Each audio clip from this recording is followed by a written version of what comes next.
everyone, and welcome to Cosmere Connections. We're a bunch of book-loving nerds rereading Brandon Sanderson's Cosmere series. From book 1 to book 16 million, we'll be uncovering every secret connection there is to find. Today we are joined by Swiggity Swoo. This is the only podcast where the author writes books faster than we can cover them. John. That is absolutely true. Okay. Yeah, that's very sad but true. And I'm ReaderWarrior. I'm 100%. And today we're covering Mistborn, Hero of Ages, Part 3, Chapters 41 through 44, the final 4 of the part. You're 100% what? I am very excited. I'm 100% in agreement. Okay, I think you cut out there for a second. You Just were want to circle cutting in back. and out for a little bit there. Made me scared. Oh, I'm I'm very excited sorry. too. All I did was chapters 41, 44. I'm very excited. Brandon needs to calm down so we can catch up. That'll happen. Yeah, he's over there Also- breaking keyboards, and we're just trying to. But also Typewriters. Don't calm down, because then I might have to actually find another author to read.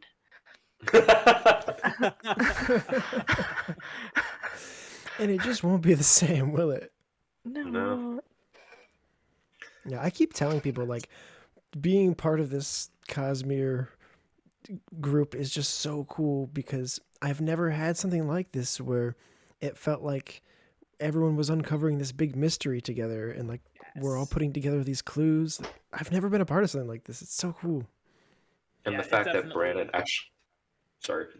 Go ahead. And the fact that Brandon actually wants to, like, tell these secrets and he wants to give all those details he can't have the time to put into pen and paper. Yeah, and the fact that those answers are out there, like, we're not just grasping at straws. Like, there is something to discover. There's always John, what were you gonna another say? I'm sorry. secret. There's always another secret. And you're never going to find the next one.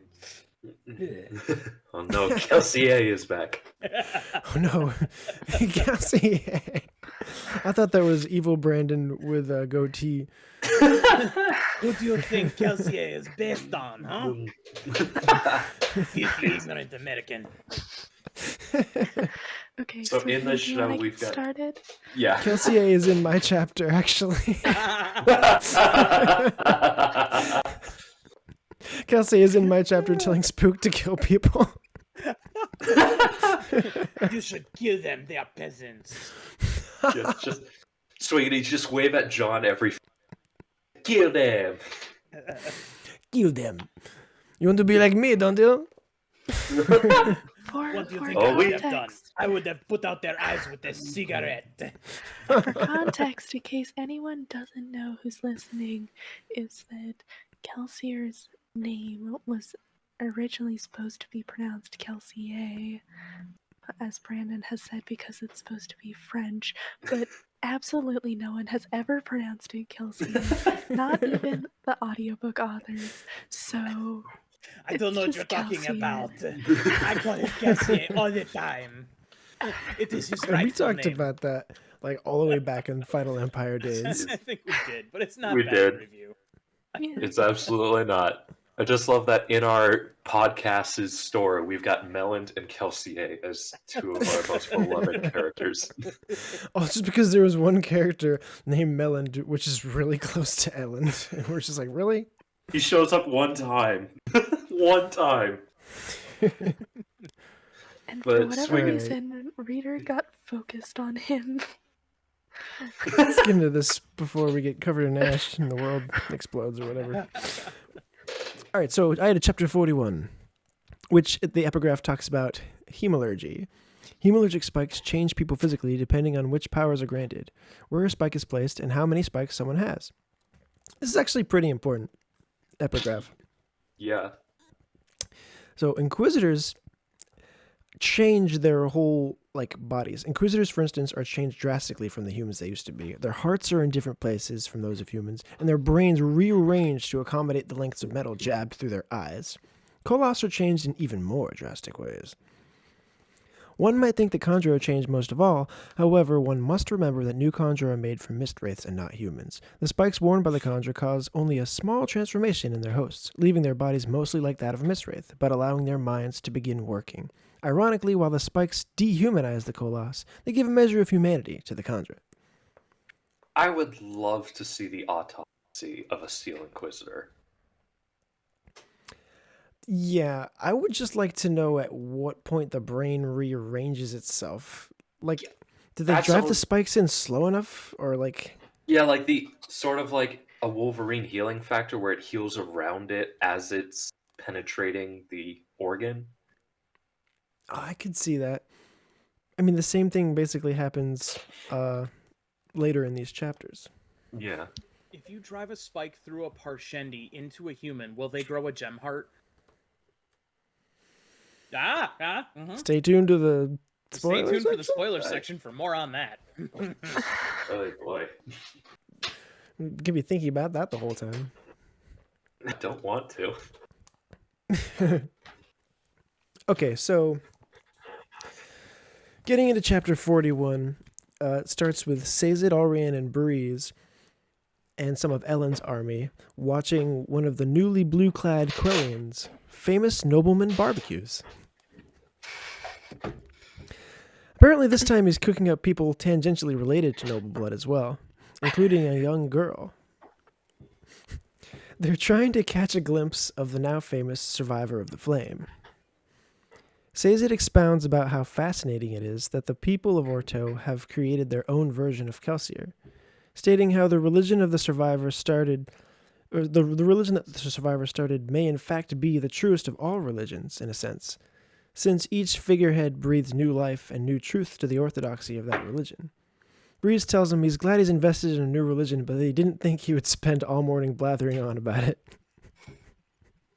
It's nice to see Sazed interested in religion again. It's like nice to see him back to his usual self for a second. And It I like is. And Breeze, too, because, he had been pretty mopey for a while, too. I find this to be a common theme in the Cosmere books. You'll have a character who's like, oh, I can't...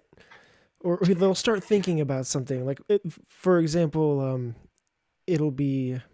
In, like, the latest book, there's a character who's constantly wanting to know how the world works, but he's suppressing that scholarly side of him because he's got more important things to focus on. I feel this is, like, a common theme, but you probably first see it here, right? Well, we also saw it with Vin in the last book and how, she really enjoyed balls and putting on gowns, but now, they're under siege. We can't really do that. It just kind of speaks to, like, the depth of the characters sometimes.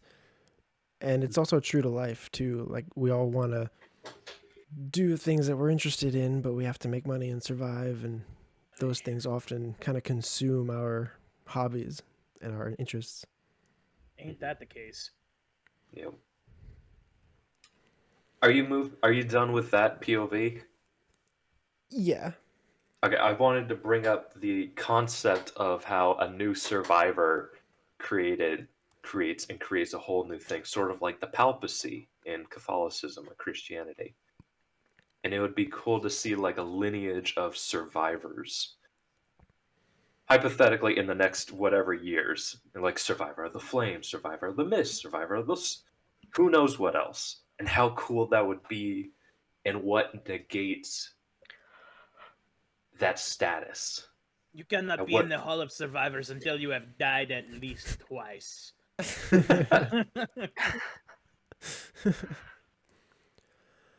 I would like to see that too.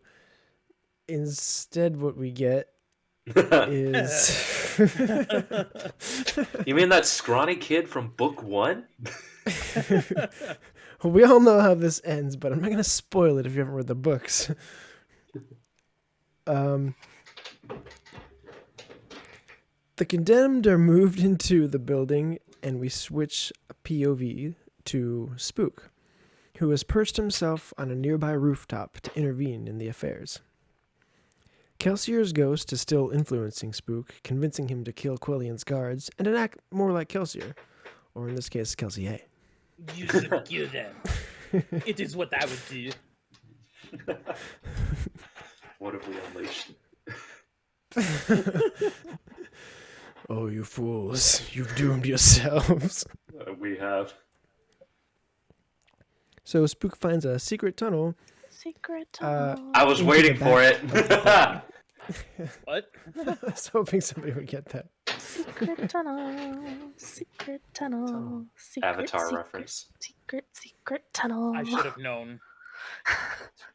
You whippersnappers and your fancy new haven't seen Avatar? cartoons. Please It's don't only say been new out of production cartoon. for 10 years. So, yeah, I know, right? It's good. I think it still holds up if you ever Oh, want 100%.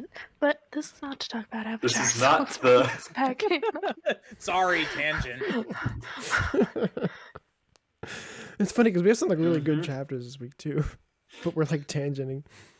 Okay, so he's following Kelsier's advice. He's killing guards left and right. He actually brought some daggers with him, which I think is the first time we see him use like Mistborn style equipment. Yeah. You know, he also brings out his 2 dueling canes, which we know are his favorite, and he basically takes out everybody and gets to the building, which is a really cool fight scene. Let's see. So he slays every guard and comes across the rest of the prisoners, who one of them is being led through this passageway, ostensibly one with allomantic abilities, which I think is just a great way of showing like Quellion is kind of embodying the Lord Ruler, like what he used to do, because he would capture all these ska, but you know, they had the Inquisitors because they were seeking out ska that might have allomantic powers, and it's just like this rhyming of him doing the exact same Before thing. you try to compare Quellion to Lord Ruler, I would like to compare him to Kelsier, and how Kelsier, who hated noble blood so much that if you even sided with the nobles, you were dead to him. He surrounded himself with people who had noble blood. Like, Oh god, that's a slap in the face to me because I'm such a Kelsier fanboy. like they were like That was the Kelsier. line Tell him about the Kelsier copper thing. whispered in his ear. The copper thing. Oh, I can go on that. We'll in a bit, do that in but- the spoiler section. Yeah. Yeah, but Kelsier said at like when he was first talking with Spook at the beginning of this chapter, he's like, if it were me, what would you be doing? Or something along that lines. And I'm like, well, Kelsier would either be like down there already making a show and fighting off against it, or would he be on Quellion's side? There is a understanding that this is a radicalization of what Kelsier wanted. But that's only because we saw at the very last moment Kelsier start to change. I was going to say, is this prologue Kelsier or epilogue Kelsier? Epilogue Kelsier is 6 feet down. I'm kind of on the same. Yeah, I'm thinking the same thing. You know, at the very end, he started to kind of see Elend as a good guy and gave him another chance. And I feel like that Quellion's teachings are a perversion of like what the survivorists Also, would want. Kelsier would not be on the side because he wouldn't be considering the half noble, the people who are half noble, half ska, to be noblemen. He would be considering them ska. Yeah. But like So- when you get to the point where So he would. I don't know why I'm trying to He would consider Quellion. I see the through line of He would hypocrisy consider though. Quellion to be killing ska, not nobles. Mhm. Yeah. I can admit there's like the hypocrisy is still I there. totally You're I absolutely don't right about like that. And Kelsier himself Quellion is half noble. is taking what Kelsier wanted and perverting it 100%. We also can't forget Kelsier did like kill a whole bunch of people, and when 5,000 men died who he had said, I am your god, basically. I give you powers and you will never die whilst you serve me. And he was like, well, we got our goal. God, I hope that gets brought up someday. But he didn't. He was genuinely really upset that the Ska Rebellion got killed. Yeah, but for like the one chapter where they were running to it, and then he wanted to save who he could, but then the next chapter he didn't. walks in smiling. Yeah, because he Because- always asked them to smile I know. even in the hardest moments. I He know, was I know. not pleased by that turn of events. And I'm He in was agreement, but I'm saying he upset. was always looking at the upside of something. Yeah, he And like, made could we the- really say that Kelsier wouldn't find an upside to wiping out nobility completely?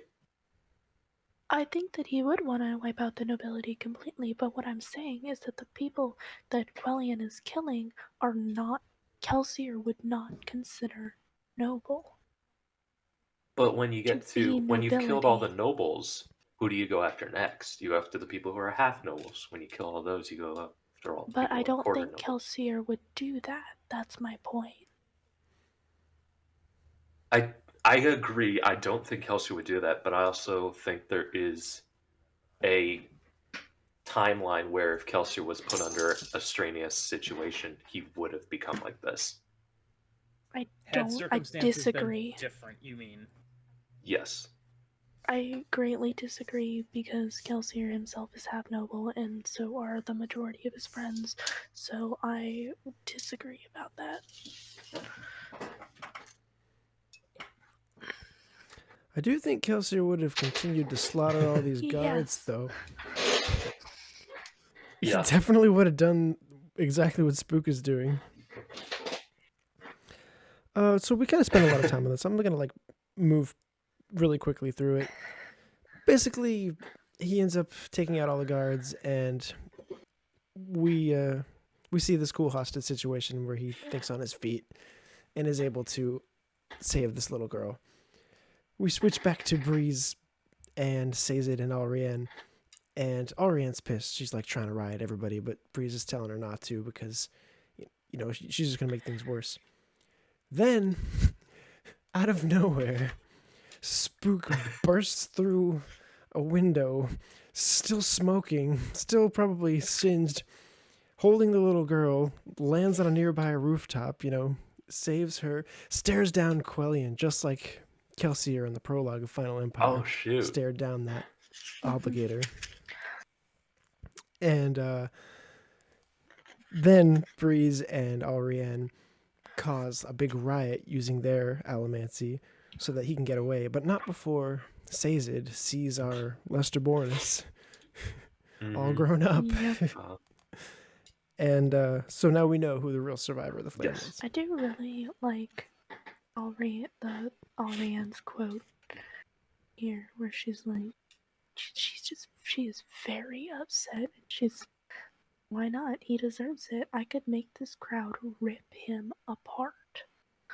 Like, rioting has a lot of power that people, I think, don't generally think about as much. Like, the Allomancers don't think about it as much. If Like, a person doesn't know that they're being influenced, and they start to think, man, I really want to kill that guy, and I hate him with they will do that. Oh, yeah. Yeah, it totally reminds me of the 2-minute hate from 1984, for those of you who have read that. Like, oh, Fox News? oh, shots fired! Oh, wow. It is similar to that, though. I read this and I kind of thought that it was a little too powerful. Like, really, they can just make these people riot and then flip the switch and make them not riot? Actually, what I really wanted to talk about so first of all, you have Alrienne making everybody kind of angry, and Sazed feels it, and Breeze immediately knows her touch, which I thought was a really nice little scene. But also, you have Breeze and Alrienne working together. That's what makes the whole thing go crazy, is that Reen is riding them up, making them angry. They just saw this guy burst out there, the new survivor, and he saved a little girl. And they got to be upset that this guy put a little girl in the fire, and then Breeze is also taking away their fears. So it's not just. I don't think Reen could have. Okay, I think she could have, but I don't think it would have been as well controlled. But I think the fact you got both rioting and soothing together is the best part. Yeah, and I think the general range of their influence kind of got a little bit of a soft bump for this scene, just for the sake of rule of cool, you know, like... Yeah. I don't think that they normally would be able to affect a huge crowd like that by themselves. Maybe a chunk of it, but yeah, I think they got kind of a little soft bump just to make the scene really hit home. And crowd and mob mentality would take over at some point. Right. Everybody probably is upset at that to begin with. Yeah, see, the people there are already upset with Quellion and what Quellion is doing. So all Reen is just enhancing its that sense of that anger towards it more to the forefront. They already have that anger inside them. They are already upset with Quellion. They don't like what he's doing. So it's kind of like a case of like, well, they couldn't make them right if that wasn't already a possibility. You know, if they weren't already on the edge of doing it. But since they're being, you know, at the edge of their rope already with what's happening in the city. If these were people who liked Quellion, I don't think you could have had this happen. I like that they tried to slow it down too, so that they wouldn't just get slaughtered by the guards. And I like the little Reen wanting to, like, let's just do this. Let's just kill him and then we win, right? But Breeze, we got to remember, Reen isn't one of the master thieves that Kel recruited. She's just ordinary, but she has had a fairly average life of her circumstance. Whilst Breeze is the master manipulator who spent his whole life sneaking into things and knowing those tiny little things. Now we've got to make sure, like, he has to crumble himself. We kill him, somebody will just replace him.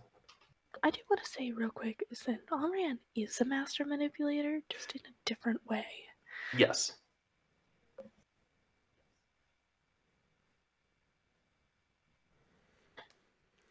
They're definitely a power couple. A powerful couple. Because, like, yeah, even Seiza didn't realize she was, like, riding him until after Breeze was like, no, babe, don't do that. Mm-hmm. Anything else for chapter 41? Cats are on schedule, confirmed. Yep. In this chapter, it mentions that Spook basically had... Oh, yeah. You know, the that a balance cat of a wouldn't cat. have wanted. I do remember. Oh, shoot. And I realized that, you know, we have dogs confirmed, but just good to know that we have cats too. Well, it makes sense, because Scatril is the most Earth-like of the Cosmere planet. What about guinea pigs? Do they have guinea pigs? I sure hope so. I've Presumably. had 3 guinea pigs. 3. 4. Okay, does anyone have anything else to say about this chapter? Or can we move on? One of them was actually a Kandra. Okay, John, you have chapter The Answer to the Universe. I do. So this, I'm looking at it, and the epigraph is roughly the same length as my overall notes for this chapter. So that should tell you something. And I'm actually not going to read the epigraph because it is fairly long and easily surmised. So it talks about how the Koloss were more clever than people thought because originally they were given spikes by the Lord Ruler to make new members. But so that if he ever died or something like that, the Koloss would just kill each other off, and then they wouldn't be a problem. But somehow they figured out that they could recycle the spikes and make new Koloss that way. So eventually the spikes would run out of power, but it also brings into play the question of, did repeated use of the spikes add a little more humanity to the Koloss? Because the spike, when you put it in a Koloss, not only would that Koloss gain something of the soul of the person that was originally spiked, but it would take on some of their personality too. And so eventually you'd have these spikes with little bits of, like, dozens of little bits of souls being stabbed into new, near Koloss, I guess I'll call them. And it creates an interesting little thought experiment. So I do go ahead. So, do we think that the Koloss were creating new Koloss then? I mean, from the get-go. Or was the Lord Ruler going out and doing the spiking? I think the Koloss were creating the new Koloss after being given new spikes by the Lord Ruler. Or by the Obligators. Yeah, it pretty clearly spells that out here. Okay, I've got a question in the spoiler section then. Okay, we will address this then. So the meat of the chapter, Marsh arrives in Luthadel, and he is moving by stealth through the night using coins to jump from place to place. He ponders how he himself had spoiled food stores in the different towns along the way, and how he could be a bigger disaster for these people than even the volcano that erupted in one of the previous chapters. Rune gives him general instructions to sneak his way into Penrod's room, and he's thinking about the spikes and how they were made, and his initial creation and induction into the ranks of the Inquisitors, and how they work as a general rule. Eventually he makes his way into Penrod's room, and Ruin starts kind of getting whipped into a frenzy. I can just imagine him like sitting behind the computer screen watching Marsh go. He's like, okay, now do this. Okay, yeah, that's good. Now do this. Now do this. Yeah, do this. Now do this. Yes, do this. And then he finally actually like takes control of him. But he tells Marsh to, fight Penrod. Right. But Ruin tells Marsh to fight Penrod and make Penrod feel like he's actually like succeeding at holding Marsh off, even though he has to like tap speed in that he's stored in one of his spikes to like avoid accidentally killing him. And then a bunch of guards showed up, and that made the act for Marsh a little bit easier, even though it was still not like a challenge at all for him. And then finally, like, a whole squad shows up, and Ruin says, okay, now look panicked. And then he actually takes direct control of Marsh's body, sticks the pin with the hemalurgic charge from the smoker in one of the previous chapters into Penrod, penetrating his heart, and then runs away. And then, yeah, right? And then Marsh, a little while later, is watching through a window from a perch, very Batman-like, making sure that they don't try and remove the spike. And every time the surgeons try to remove the spike, Penrod bleeds more, and they ask him how he's feeling. He's like, I actually feel quite good. And they're like, okay, well, we're going to leave this for now because I don't know what else we can do. And they're like, it came dangerously close to penetrating your heart. And Marsh is just like, no, it penetrated. Intentional phrasing. So Marsh, having spiked the king of Luthadel, disappears into the night, and that's the end of the chapter. It was a very short chapter. Mm-hmm. But there's so much to talk about. There's a lot to talk about. I was actually explaining to my girlfriend like that. Even though my chapter was very short for today, there's a lot of information kind of packed into it. So, but we'll unpack most of that probably in the spoiler section, just to be safe. But there are a few things I wanted to bring up. there was a line after Marsh thinks about how other Inquisitors are destroying the other caches and food stores that Vin and Elend have found previously. And, quote, as they searched for the thing Ruin desired above all others, the thing preservation had taken from him, he had yet to find it. Yes. Capital P preservation, which we have seen one other time in this trilogy, back when Tensoon was pretending to be Orsier, and he says, "You are of ruin, we are of preservation." The preservation. Yes. What's preservation? I don't know what that is. I don't know what that means. Preservation, precious? What is it, eh? What's this? What's it? It's indicating there is something else. Yeah. There's something going on besides Perhaps Ruben's influence. there's a benevolent god on their side. Hopefully. Or something. There was a lot of cool information in this chapter. Like, there was just so many things. For example, I think it talks about in the Ars Arcana of this book or maybe it might be another book, but where the different bind points are and what they represent. And so it was interesting, when he was reliving, like, being made into a Steel Inquisitor, it talked about, and that was so dark. First of all, he said... I was reading this chapter and I had to just First stop. of all, he said 300 different bind points, and I was like, huh?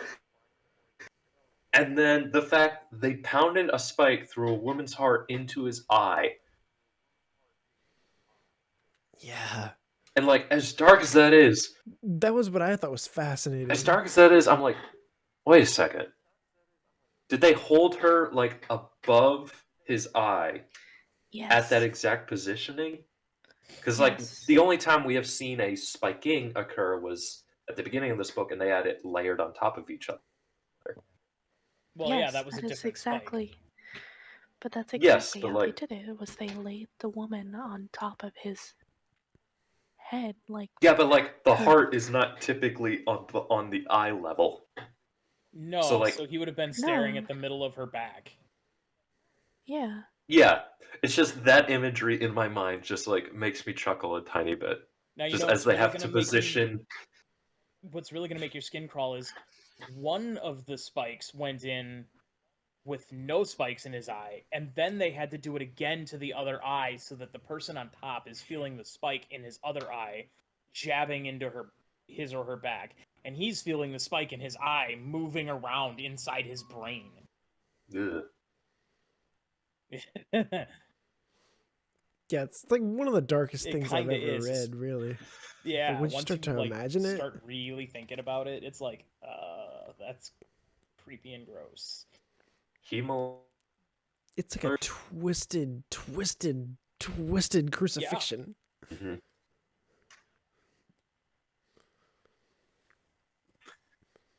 We all need a second after that. Excuse me, I need a smoke. I like this. I like Brandon, like, when he was writing these books, he was super dark. Like the later Cosmere books, I feel are so, it's like This is sanitized when compared he to was the trying stuff to be that goes on here. like George R. R. Martin. It was edgy. I don't know. I do, think Rob. Edgy Sanderson.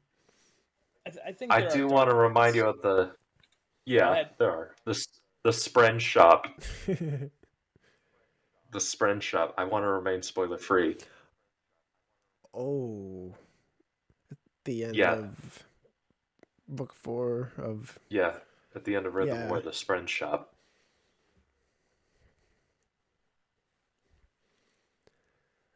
But even that's not, like, I don't think that's nearly as It's gratuitous as definitely this. Which, less granted, they gory, could have... but- Yeah.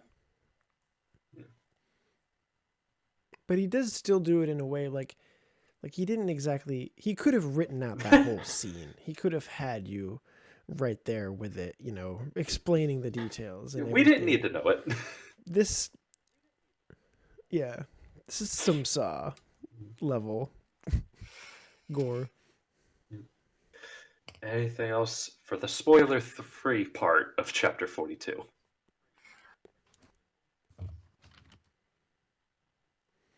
Okay. Kay, Okay. who would have thought you had the ball chapter? You're the one who offered. So, Like, you would have said no?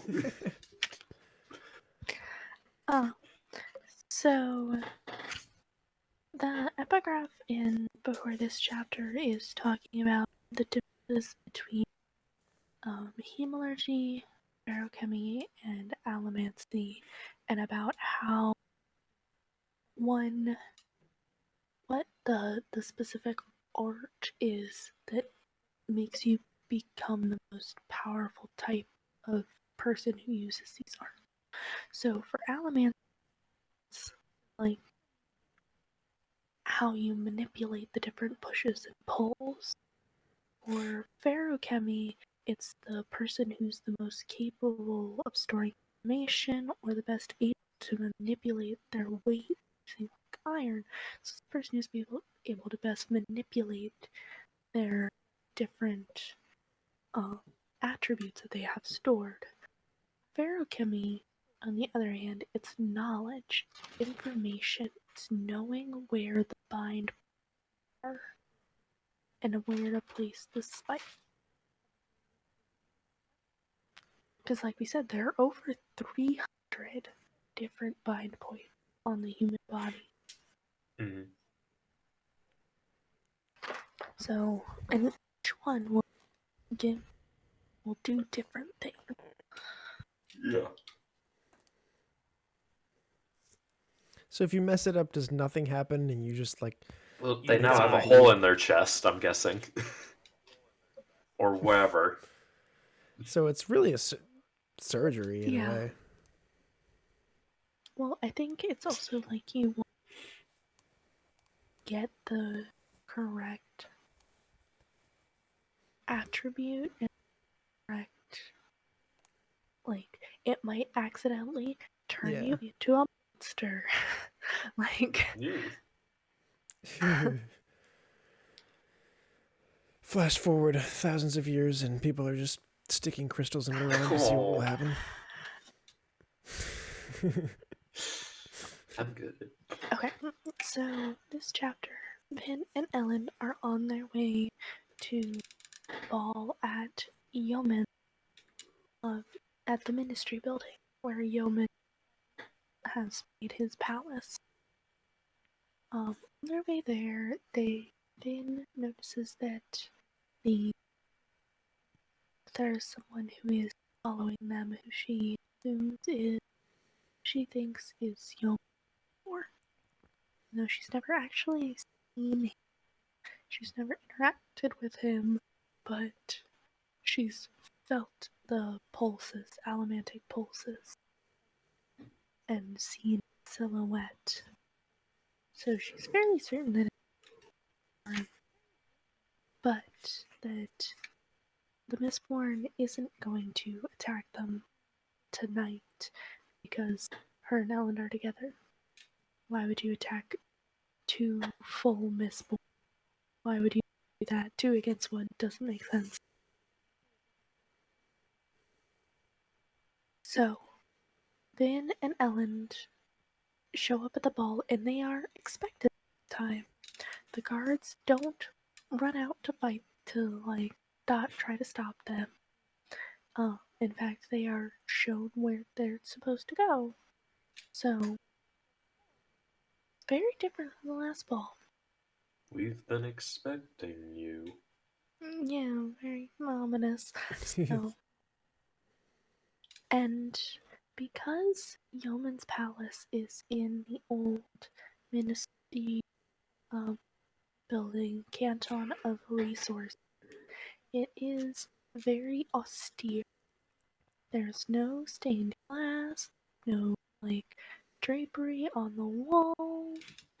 It is very just stark and plain, and it's very obvious that the ballroom used to be a meeting room where all of the tables for the meeting have been like tables and chairs and benches or whatever have all been pulled out of the room so that they can have space for the nobles to gather.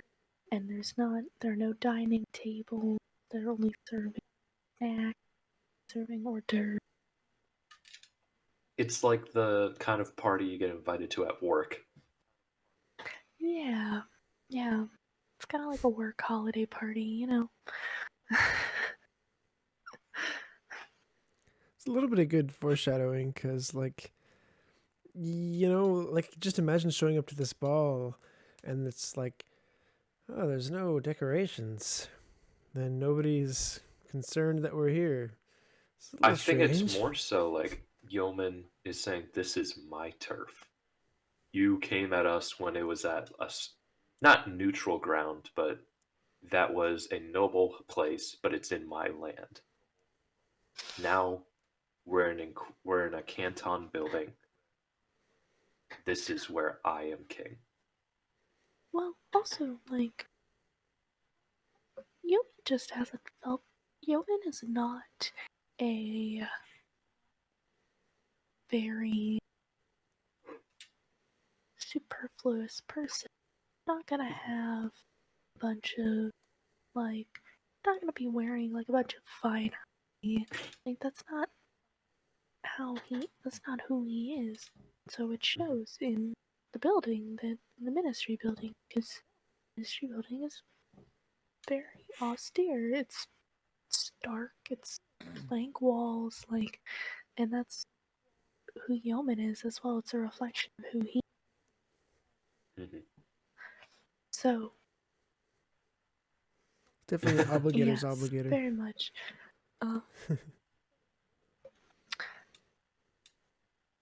So they show up and oh.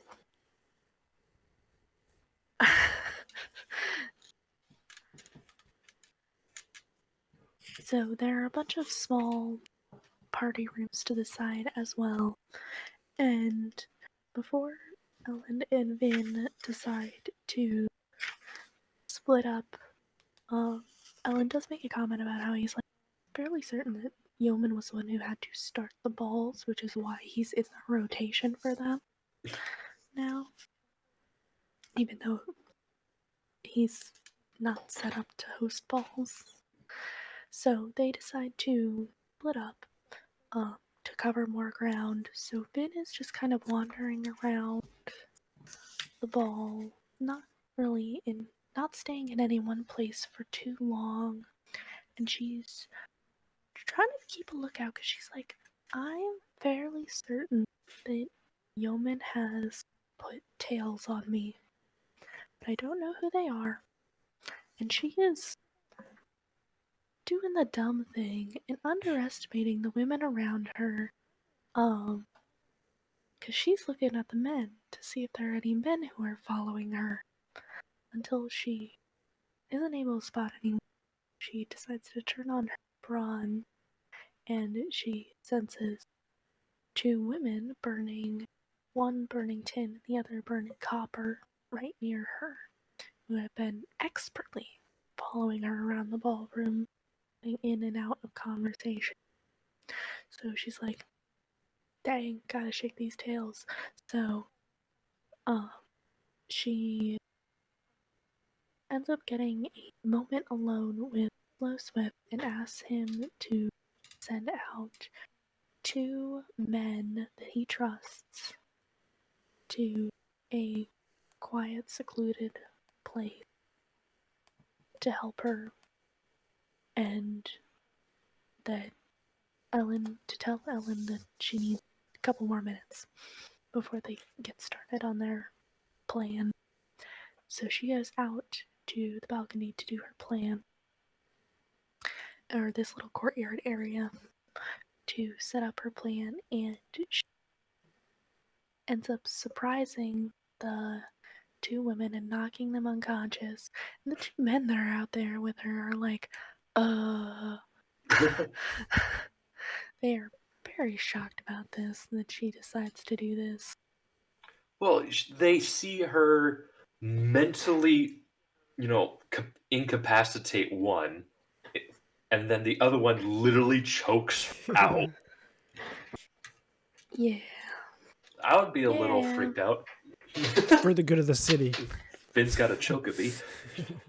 So Vin is free to start wandering the hall to try to find the stash, the cache. So Elend has started his distraction. He is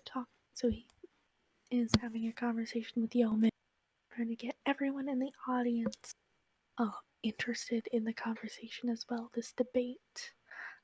He's jumping from topic to topic in this debate, very much just like trying to like keep Yeoman's attention and keep the crowd's attention. And he thinks to himself, he's like, I hope you got enough time. Like, Vin, hope you And got by this done. distracting Yomen, we mean dissing him. Yeah, well, distracting, like debating with him, which is what Ellen loves to do. He loves debating. This is true. I want to go back a bit to, well, first of all, when when Vin and Elend had their moment together, and Vin asked him for complete unconditional trust. Like, if something goes wrong, you get out. Trust me, I'll be okay. Vin, the poor little girl who didn't even trust somebody to drink the same drink back all those years ago, is now asking somebody for pure trust and pure faith. Mm-hmm. She has come a very long way from book one.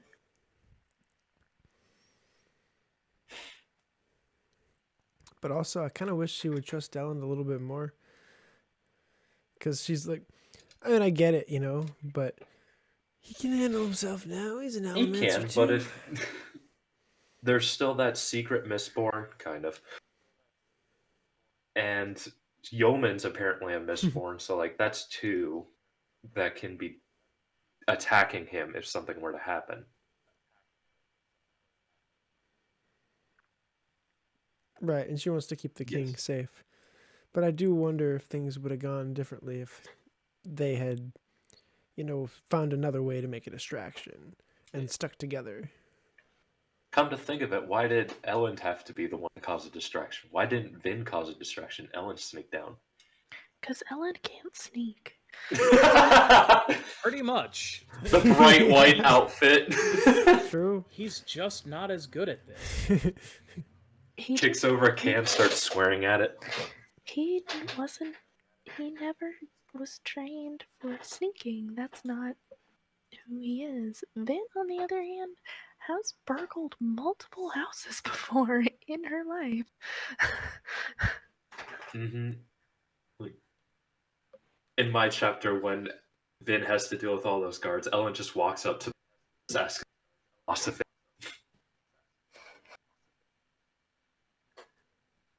There's a quote from DC's Legends of Tomorrow that goes like, "Make the plan, execute the plan."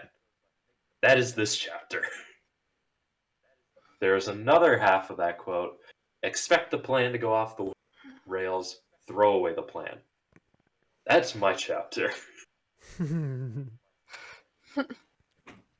Yeah, right. Is there anything else we would like to cover in 43?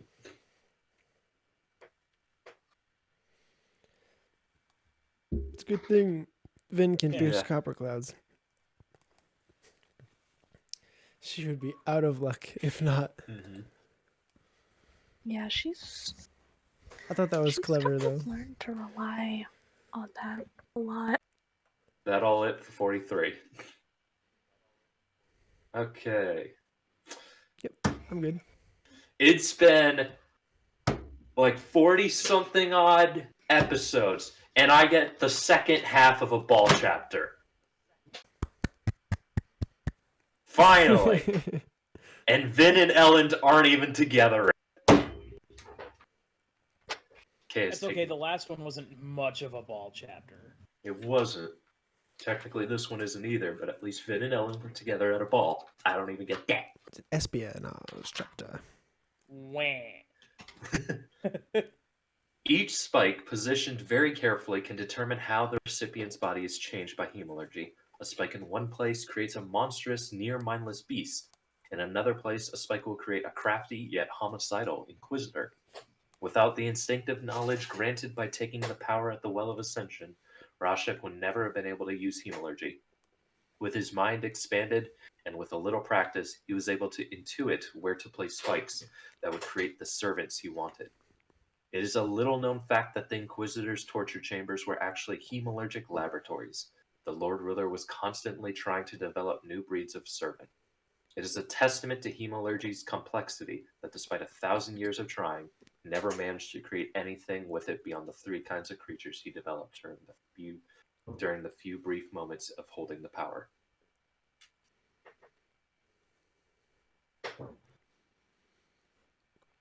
Anything for that? I mean, we said before how it's incredible that there's 300 bind points and how, it's basically surgery if you mess it up. But I do find this to be one of the key epigraphs that I keep in my mind when thinking about hemalurgy. Because literally we see, like, going forward, we only see so much of this this system carried forward. We see different kind of versions of it, So I would just, it's interesting. It's like you have a bike lock that has like 4 digits. Even if you go like 1 by 1 by 1 by 1 and start from 000 all the way to 99999, that's still going to take you however long. 300 bind points with different kinds of metals, all that can... John, you okay? Yeah, something startled me. Like, that's a lot of different combinations.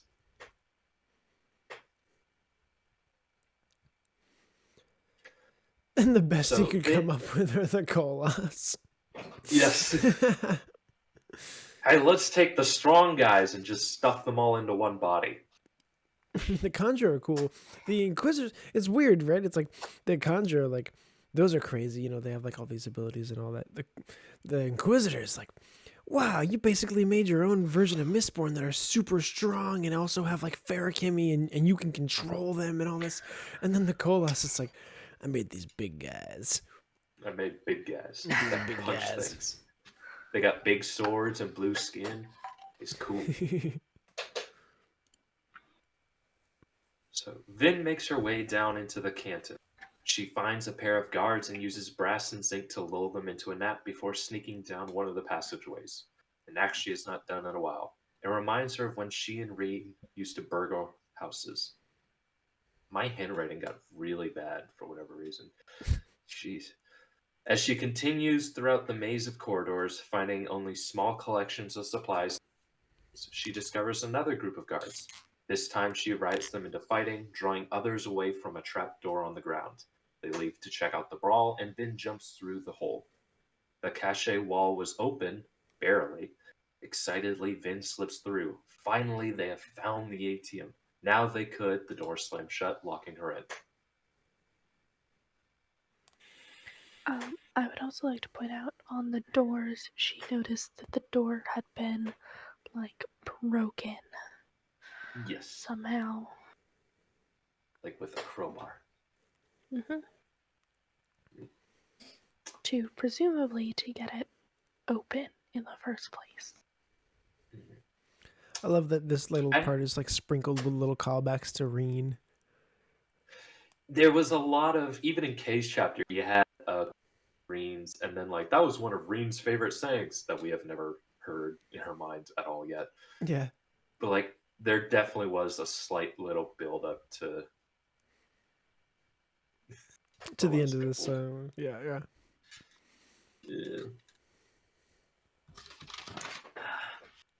Even with all of his knowledge and I expect him to be right at some level, Elend couldn't keep the philosophical distraction going. Only Yomen seemed interested, and Elend wished they could have had met when he wasn't emperor. They could have had quite a few good conversations. One of which the breeding program wasn't the Lord Ruler's doing? Exclamation point? Yeah, that was think pretty his plan was to strange. just wipe out all the terrorist people. I know. We know why Rashek didn't want ferrochemists, right? Because he didn't want another ferrochemist to exist. But, like, his first thought was to kill them all.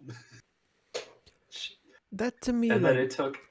almost seemed like a cop out though. Like he studied this law and he was looking for these little, these little ways he could forgive the Lord Ruler, the ways he could like justify his rule, because he was hardcore into being an obligator. I feel like if you support a tyrannical regime like that, you're gonna have to like lie to yourself a little bit. Like it seemed like a cop out. Like, oh, technically, somebody else drafted that idea and he just agreed to it. He did And it agree to was- it. Yeah. And it was better than the previous thing. Yeah, making breeding farms out of people opposed to killing them. Yeah, it's better they live, but that's still horrible. Yeah, any way you Jeez. slice it. But like Yomen, I love the way Yomen is like so masterful and he's just not startled by Elend at all. He just has an answer to everything. Soldiers rush in carrying one of the Powerpuff Twins to the end of the debate. Ellen, desperate to prove whether or not Yomen is Mistborn, jumps on the table. He grabs Yomen by the neck and lifts him up. No metals moved, and there was no enhanced strength. Was he Mistborn? But then Yomen pulls out a knife and slashes at him. Then, with atium enhanced skills, cuts him again. Ellen steps back and burns Electrum. Yeoman pauses as if he sees the shadows. He is Mistborn. With that knowledge, Ellen escapes into the mist. So Yomen is a Mistborn. Glad we got that out of the way. Something like that. Not a very good Mistborn, but a Mistborn. I found this part to be so cringy. Just like, secondhand for Elend. Him getting slashed and all that. Like, I understand why he did it and all, but it was just such a bad look for him to be sitting there arguing philosophy and then at the very end of it to just be like, okay, now I'm going to attack you. And then Well, I to feel get like- sliced. Well, okay. But it's atium, right? There's no way he could have really... I mean, yeah, understandable and all, but it's a bad look. Yeah. So back in the camp, and no one has seen Vin in 3 hours. Ellen rises, arm bandaged, to return to the city when a messenger arrives. In it, Yomen says he knew Ellen would be overly confident, and he kept him distracted. And now he had Vin, and he had won. And by the way, he starts it off with Pretender Venture. That's a nice touch. He should have just called him a poser. Well, I did. Yeah. Yeah. Go back to your book, I really don't want to schoolboy. do this part. Yeah, this part was painful That- to read. It was because, like, we haven't seen them lose like this since, like, the end of the final Empire, when the Inquisitors ganged up on Vin, and then when they captured her when she tried to attack the Lord Ruler. Yeah. So those were 2 of the most powerful creatures in the entire world, and now she got beaten by a door. Makes me And think I'm- of Vox Machina. And Fucking doors! I'm not saying it's like a de-escalation of powers. Like, this guy outsmarted them at every turn. He knew they would come back. He knew they would try to sneak in. And he removed all the metal plating on the door that allowed it to I- open that way. Definitely think that if Elend hadn't told Yeoman that he knew about storage cache, then Yeoman wouldn't have set the trap, and Vin would not have been caught in it. That is actually a really good theory because that's what teed them off on what they were there for. Mm-hmm. That's a great idea. I like that. It wasn't too much of a plan he even had to do if you think about it. Like, it seems super thoughtful, but then you realize, like, if he knows what they're after, all he has to do is set up the door so that you can't get out if you get in. Mm-hmm. And then just kind of on the off chance one of them sneaks away and finds it, you spring that trap. Mm-hmm. And Vin was trapped. Yomen had removed the metal frame and hinges, making the door a block of stone. Even with pewter, Vin wasn't strong enough to open it. She had searched the room and found no exit. Worse, no atium. She had been tricked. She had been backstabbed. She had been quite possibly bamboozled. But then Vin heard a footstep. With bronze, she heard the same pulsations as the Mistborn they had seen following them. Yomen must have done this so they could fight one-on-one. Waiting as the man got close, Vin launched a surprise attack from the shadows, but froze upon seeing the Mistborn's face. It was Reen. Brother. And I remember slamming the book down. No, what? Definitely went, what the fuck? when I read that, I did not know what to make of it. I was confused. I turned the page immediately, started on the next chapter. I mean, I did too. Yeah. I get the vague sense that it was very late at night when I read that part. I don't remember the time when I read these books. I just remember being like, wait, what? Yeah. Wait, huh? I mean, it makes sense. Like, Reen is mentioned throughout the whole 3 books, and I remember thinking, like, there's got to be something with this guy. Like, I was not super surprised that he came back, but just like where he is and what's happening was like, okay, this is interesting. Like, did he change sides? Did he, Okay, but let's analyze this. So, so there's the Kandra, because we know that Kandra can take a person's bones.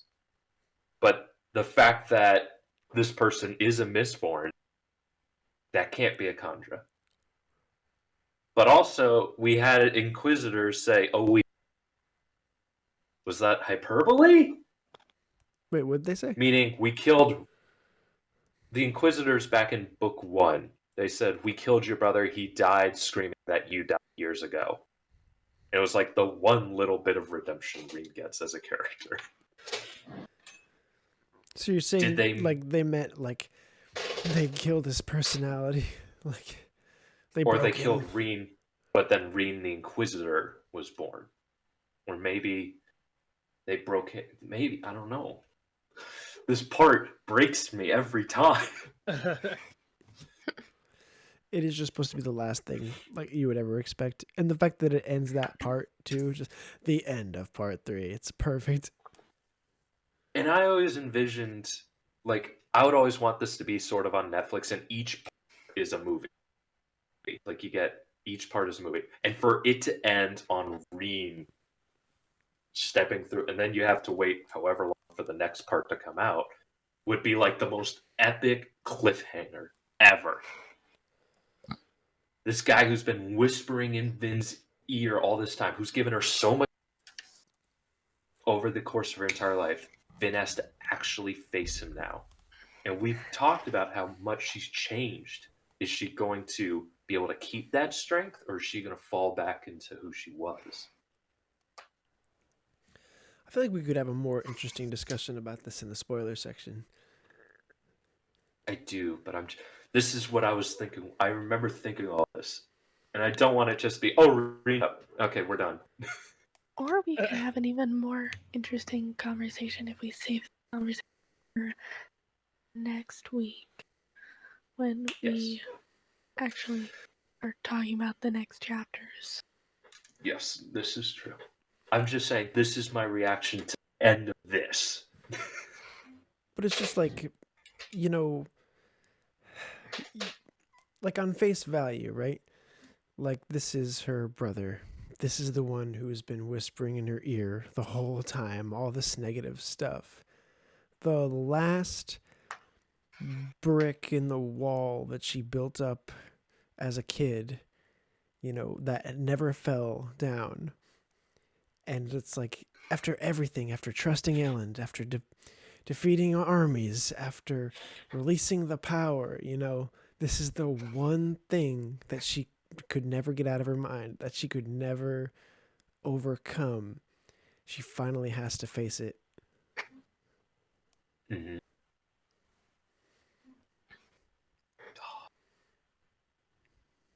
I just can't.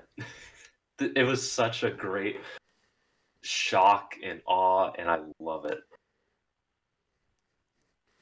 Like, a little bit of that old, like, edgy Sanderson in there too, of just like, and her brother is back, you know.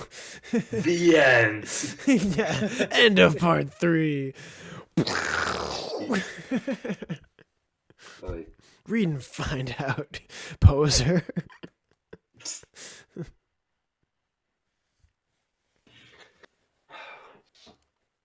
well, is there anything else we would like this part, this chapter, and this part in general? I did love just the debate between Elend and Yomen. Like, that was fantastic. And it was cool. It was cool on multiple levels of seeing like the actual debate between the philosophy of the Lord Ruler and Elend's government, and also him kind of like bumbling around a little bit, just trying to grasp at straws to keep it going as long as he could. It was very Because entertaining. he had to jump back between, oh, I've got to keep Yomen interested versus I've got to keep these people interested. And these people probably just want to see me diss Yomen. And if I want Yomen to stay interested, I've got to actually connect with him on a mental level. And he was like, and this is the one thing from my childhood that I can use too. Like, I used to think about this stuff all day long. All the stuff I wish I could have said to my dad. I've trained my entire life for this moment. Yeah, basically.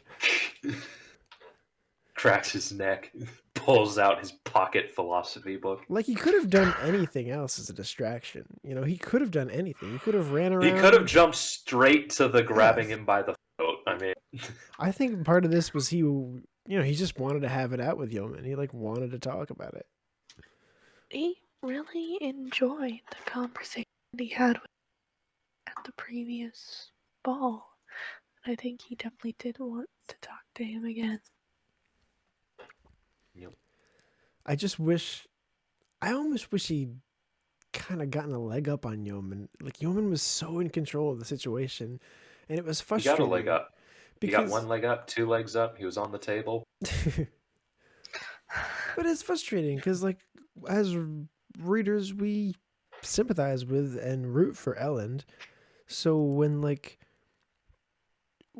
we see like all of the Final Empire and we see them fighting for this government and stuff, and then it's frustrating that like, he can't like convince all these people why it was such a terrible thing. Like, this chapter made me very uncomfortable. Well, it's like generational arguments. How do you argue with what it's been like for however long?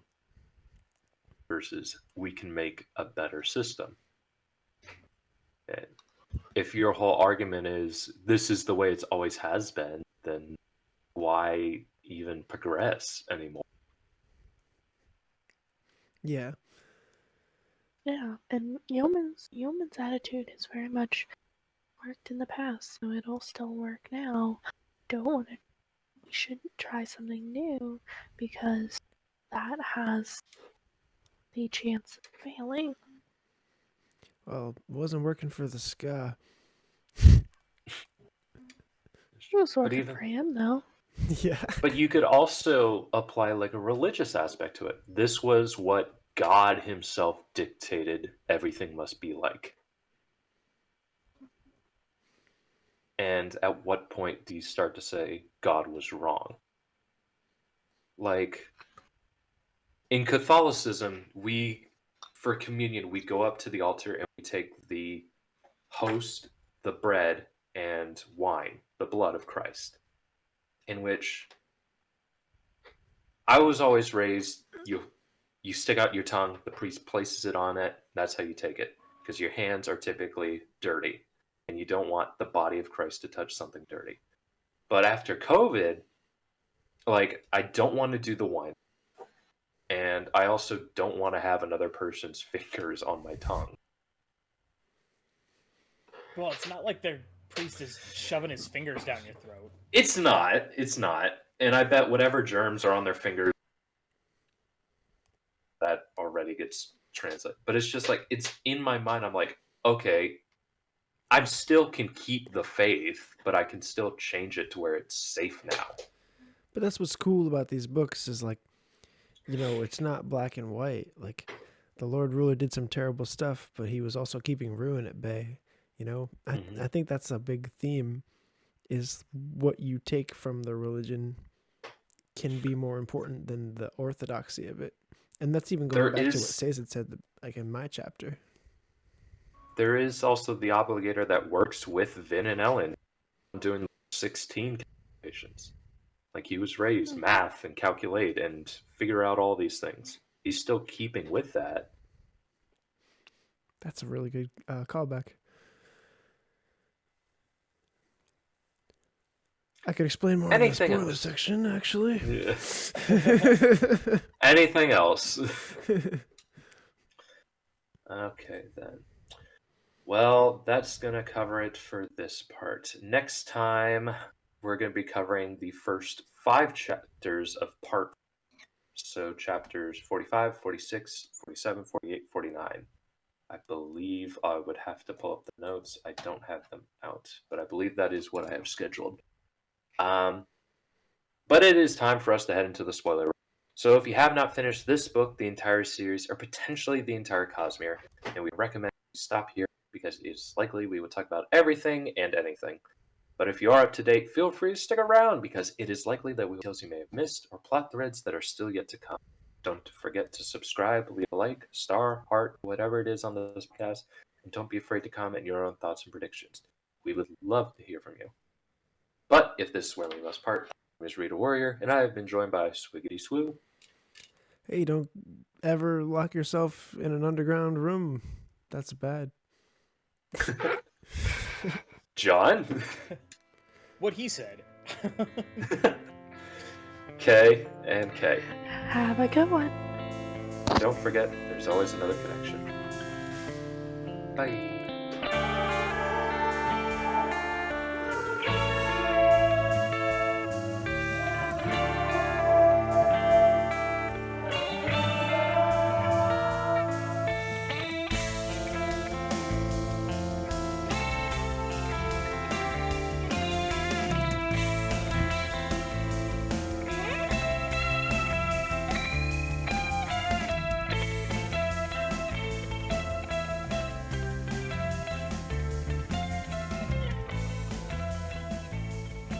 And we're back!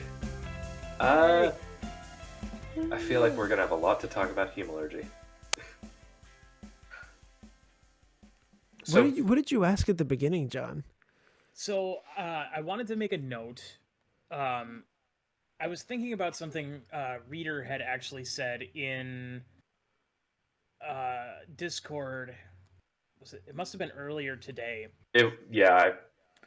And it got me thinking about how in other worlds that Brandon Sanderson has created, there are different exclamations, and they're all based on stuff like storms. That world. Storms is the example that I was going to go with, because that was what was used. And these worlds have they'll have positive connotations where it's like, oh, storms, yes, when the Lopen learns that he can use the Stormlight to regenerate his arms or whatever. But one thing that never quite happens is a positive exclamation on Scadrial. Lord Ruler, that's a great idea. Right, all of their exclamations, Rustin, Ruin, they have like this negative connotation.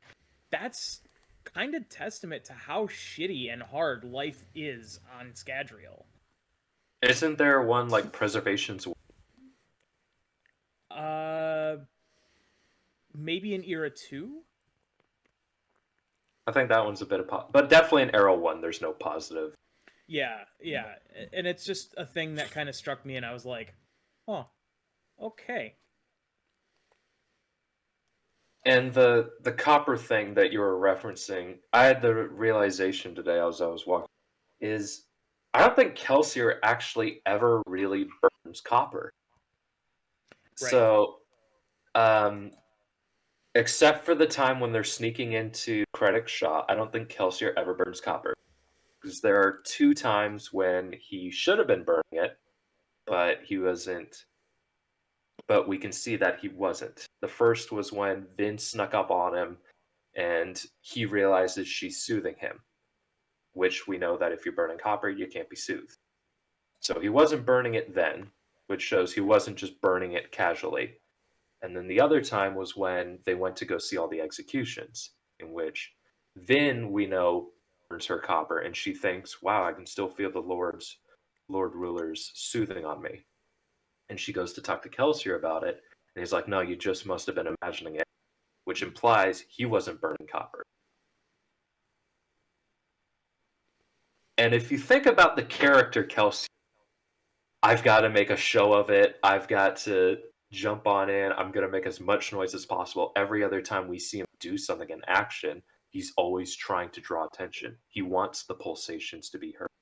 He's making noise.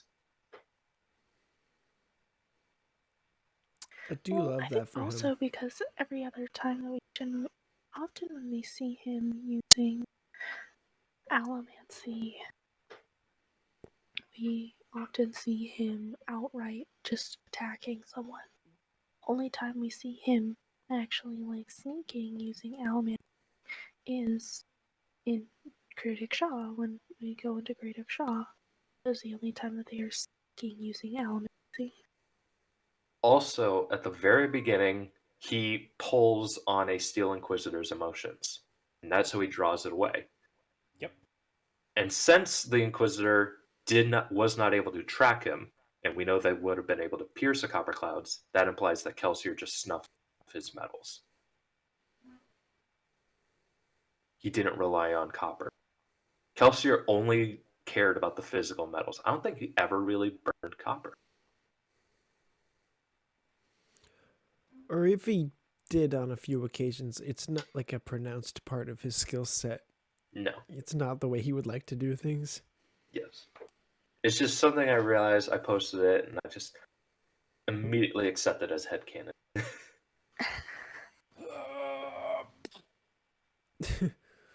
Kelsier is like the only one who ever was happy in these books, I feel like.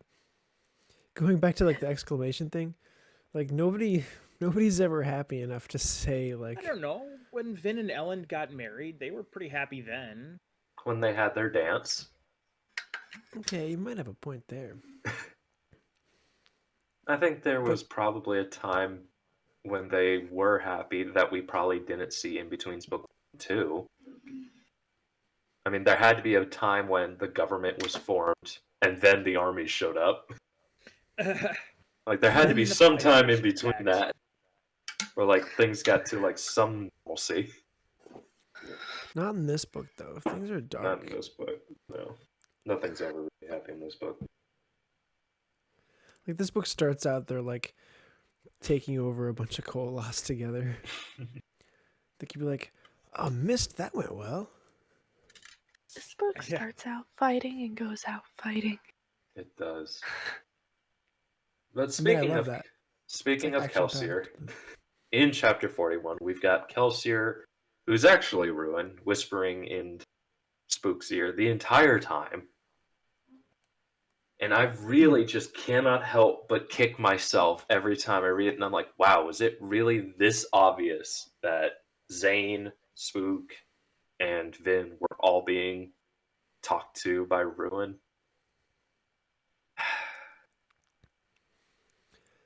It seems so in retrospect, right? So, like, he's But even if you going, like, don't kill them. know, like if you don't know that that's a thing that Ruin can do, though, you know, Mhm. which you kind of start to see it with Marsh a little bit. So I can see how you would begin to put it together, Yeah. and especially they're like, oh, and what do the Inquisitors have a lot of?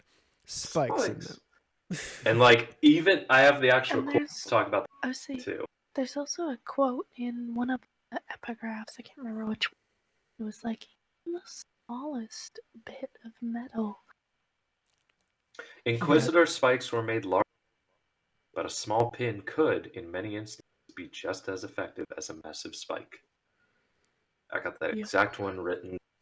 Yep. Because But that's shit. not a hint. Although, if you're anything like me the first time through, you totally did not catch it. Me neither. Okay, but Right, It's a you're just like, very oh, that's minor, interesting. very minor hint. Mhm. But chapter 41.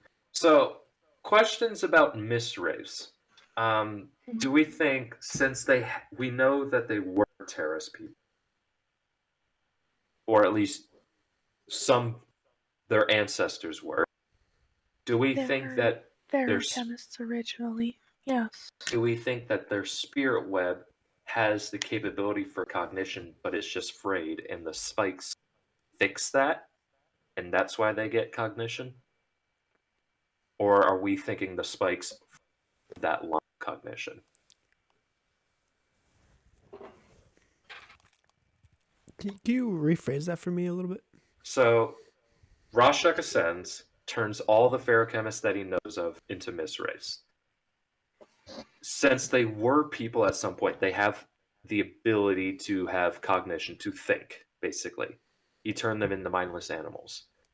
But Spirit Web, Spiritual Realm, Mumbo Jumbo, they had that line that allowed them to think, basically. In their spiritual DNA, some part of it said, hey, you can think.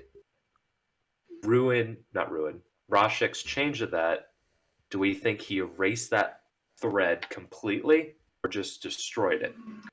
And that the spikes, when put into a misray, do they fix it or do they form that line? That would be interesting. I think maybe it's forming it because otherwise you would have like maybe somewhere people have memories of their past before they became a conjure. But I don't know if that's ever brought up. They do not have memory of being a miswraith. Specifically, I don't think, because I think it is mentioned how, especially like when the Kandra to turn back into miswraiths, is that they forget. But we see that the first generation have all of their memories. But they are a special case. Are they special because of something Rashek did, or are they special because they were turned into miswraiths, then given spikes and given that cognitions back, while every other miswraith is just the child of them, and so they actually don't have memories of being human? I don't think we have nearly enough understanding of how spirit webs and anything spiritual realm works to be able to speculate in anything resembling an accurate way. No. It was just something I was thinking, and I want. It's I an don't know. interesting thing to think about, but we just really don't have enough information. Yes. So on to the meat of the chapter. We've got Sazed thinking about the ramifications of a new survivor, which I think it would have been a really cool idea if we had seen like lineage of survivors. That would have been really. Then we've got Right. Spook's whole thing in the burning building, which Kelsié the entire time is like, kill them. which I'll give Spook credit for. He doesn't really actually kill one until it's I can either save the child or possibly lose the child. No, he killed all of them. He killed all of them? But Yeah. like there was a direct line when there was a direct part when he's holding the child and the guy's like, help me, and Ruin is whispering, no, leave him. He deserves to die. Yeah. Oh yeah, correct. I left that out. He breaks his legs. Yeah, but I'm saying like that is like a specific act of like sadism. Everything else is like that's the heat of battle, but this is he purposefully killed that guy for no reason really. Not just killed him, but like let him burn alive. Yeah. Like that's him a a lesson. step towards ruin for sure. Yeah, 100%. What? Why was? Do we know why Ruin was like making Spook do that? Chaos. Just chaos. He He wants the wants place to- to burn. He wants to destroy all the people and destroy the planet so that nothing is connecting him to there and he can leave. He wants to destroy everything. He wants Quellion City to have unrest and to tear itself apart from the inside. Mm-hmm. And if he wants to leave the planet, then he has to not be connected to it. And as long as there are people that are invested by him, then he's stuck. So long term, he needs to kill everything. And that's why he is also having Quellion, like, kill all these people. Because that will, cause the people in the city to be upset, be more likely to dislike him and try to rebel and tear the city apart. So it's just the kind of negative influence that he generally wants to spread. It's not like he has some secret plan. No, for this is literally Spook. just... Yeah. I mean, we got Breeze and Alrian's scene, which, yeah, compared to the one scene in Shadows of Self, Breeze and Alrian are definitely more powerful. Well, Shadows of Self, the powers are a little bit more diluted by that point anyway. Also, the rider / soother, I don't remember which one it is also working against the crowd when they're trying to calm it down, whilst Breeze and Alrian are working with the crowd. Anything else for 41? It was interesting that, like, well, what I had talked about in the episode, like, before the spoiler section, was kind of what we get instead is, like, Spook kind of emulating, like, the Lord Ruler and Kelsier in the same way of when he becomes, like, Lord Mistborn. I do think it would have been cool to see, like, a bunch of different people take up the mantle of the survivor and be like, oh, now we worship Ken because he survived the blizzard. Which is interesting in Stormlight Kaladin kind of becomes like their survivor when he survives the storm. The survivor of storms. Yeah, because you had started saying, you know, wouldn't that like, imply the survivor of the mists and like, yeah. Wouldn't that imply like the Malwish people are like the survivors of frost or the survivors of snow? Kinda. Okay. But that's tainted by like what we see at the ends of Bands of Mourning. But it's by Kelsier. He's passing it along. So like it's even more there. Granted, oh my god. Maybe there is like some part of that. We haven't seen much of survivorism. Life before death. 42. Okay, this is the question I was going to have about the spikes. I can't remember what it specifically was. Is that how do the Koloss know are? How the Koloss know where the bind points are? Yeah, because I asked you guys and you basically said, how do the Koloss know where to spike? because they have Especially- spikes in them. But especially in the olden days when all the would give them new ones. Because they have spikes in them, and they just put the spike in the same place. And if they have 4 spikes in them, then they are creatures of ruin, and so ruin can influence them. And because they are generally going to destroy stuff, he would want that. So it's probably a combination of, well, this one's right here on me, so I'm going to put this one right in that same spot on you. And then Ruin, who would want there to be more Koloss, would just be like, yes, you want it right there. No, a little to the left. Okay, there. That works for me. That's It's just we had a whole thing about the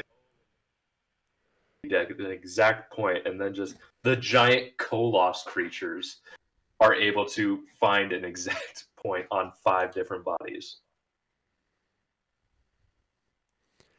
Well, I mean, they I'm only glad need we to covered find the that. exact point on one body. True.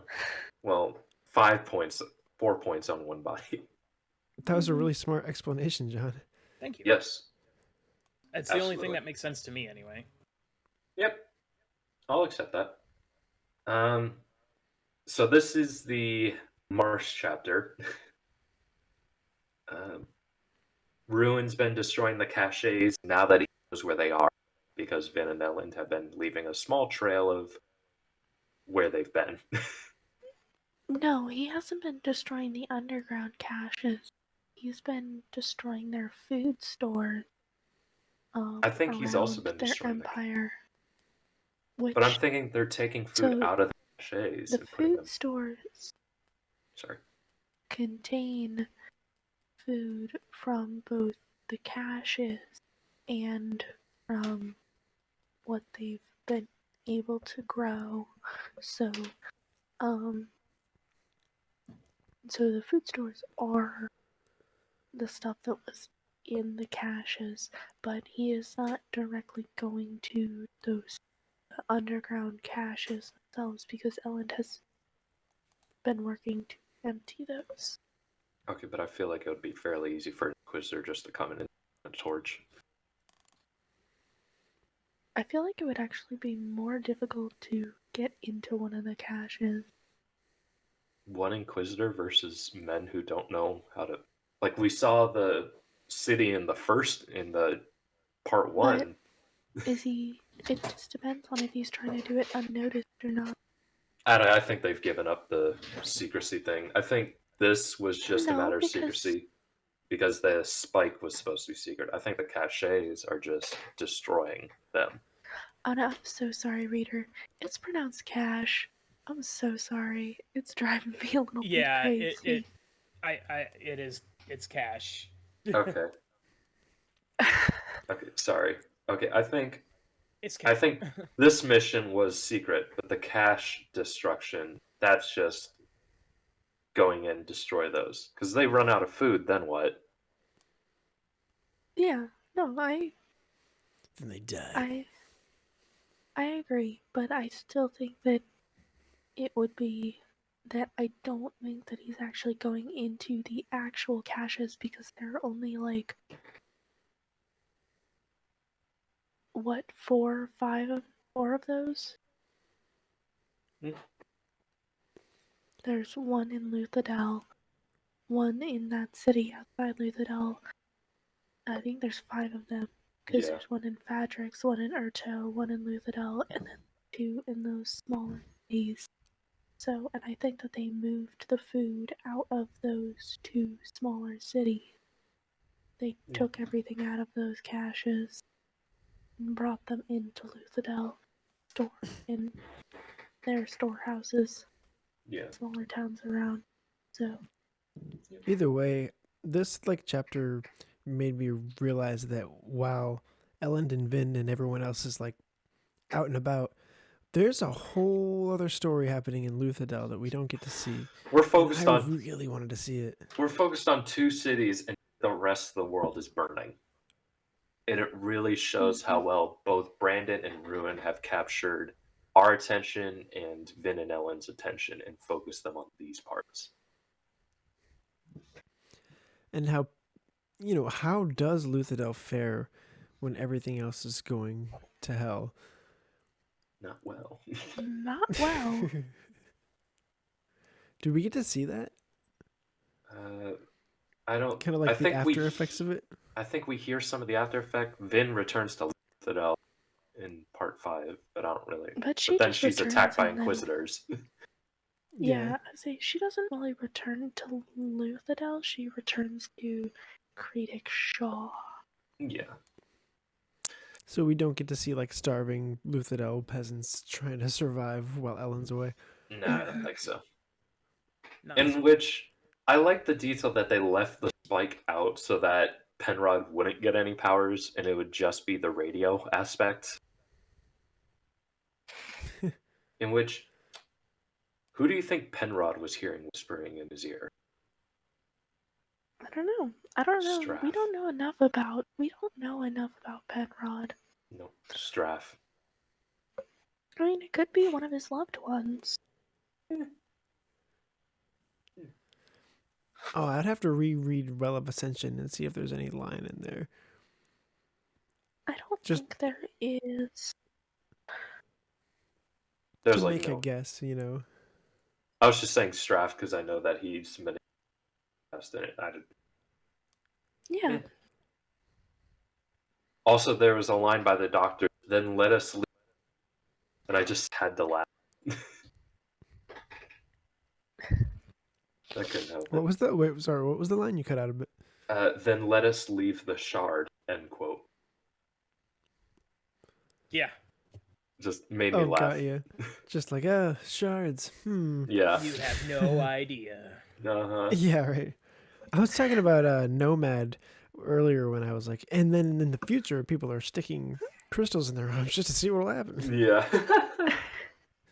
Like, Yep. we go from this super precise thing. Like, Cool. randomized. This'll work. farm. Draw power from that. Okay. Does anyone have anything else they want to say? Okay. Not especially. I'm good. 43. So the Mistborn we've been hearing has been ruined, except for the one time when that was Kelsier.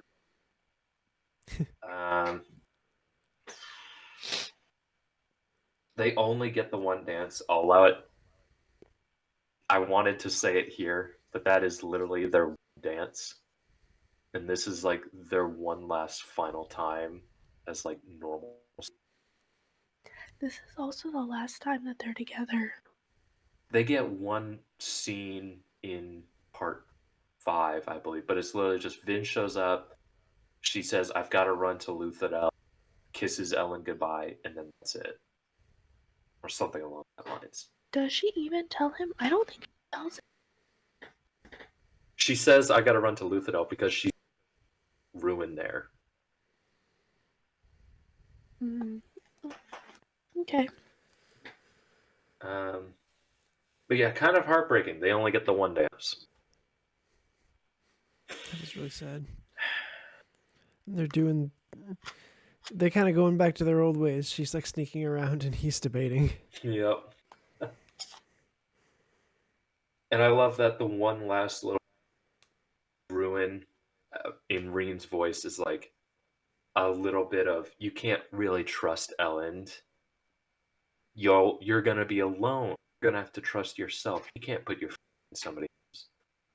He's still trying to put a bit of wall between.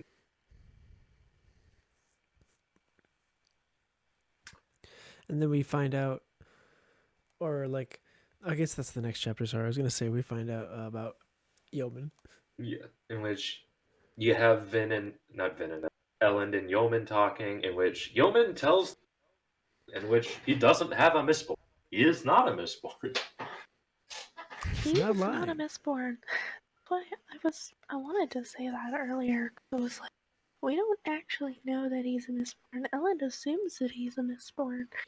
Sake of Yes. her I'm atheism. taking the assumption though. Because if we just start saying like, "Oh, it seems Kinda, like," yeah.